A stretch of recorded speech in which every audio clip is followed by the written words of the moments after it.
ముఖ్యమంత్రి చంద్రబాబు నాయుడు కార్మికుల సంక్షేమం కోసం అన్ని విధాలుగా చర్యలు తీసుకుంటున్నామని Vinukonda MLA chief whip GV Anjaneyulu అన్నారు.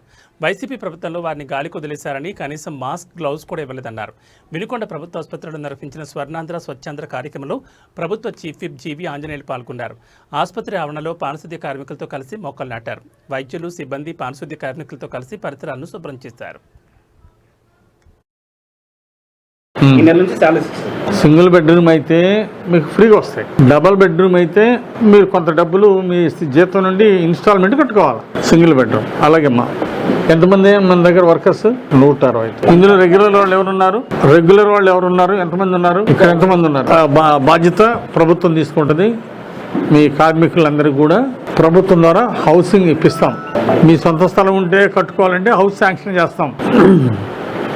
3.5 లక్షలు ఇస్తారు మీ సైట్ ఉంటే. లేదు అపార్ట్మెంట్ కావాలంటే ఒక ప్రపోజల్ పంపిద్దాము.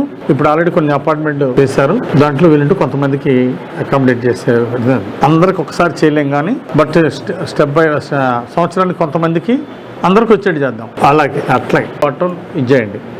ఇంకా వేరే ఏంటి మీ సమస్యలు చెప్పండి. జీతాలు వస్తున్నాయి ఇప్పుడు నెలలో వస్తున్నాయి. Very good. ఇంకా అట్లాగే తప్పనిసరిగా దీన్ని ప్రభుత్వం దృష్టి తీసుకెళ్తాను. ముందు అది వచ్చేదాకా ఇప్పుడు పర్మనెంట్లకు ప్రభుత్వం ఫ్రీగా ఇస్తుంది. ఏం జరిగింది చెప్పు. ఎప్పుడు ఏం జరిగింది? గత జగన్ పాలనలో కూడా ఇమ్మని చెప్పేసి రికమెండ్ చేస్తాం. మీ గురించి మంత్రి గారి దృష్టి తీసుకెళ్తా, మున్సిపల్ మినిస్టర్ నారాయణ గారి దృష్టి తీసుకెళ్తా, అట్లాగే ప్రభుత్వం దృష్టి కూడా తీసుకెళ్తా, చంద్రబాబు గారి దృష్టి కూడా. సార్ మీరు కూడా ఏంటంటే మా టౌన్ పారిశుద్ధ్యంగా పరిశుభ్రంగా ఉంచుతూ నుండి ఫ్యూచర్లో గవర్నమెంట్ నుండి ఇలాంటివి వీళ్ళకే కాదు వీళ్ళ కుటుంబ సభ్యులకు కూడా సంక్షేమ పథకాలు అందాలని.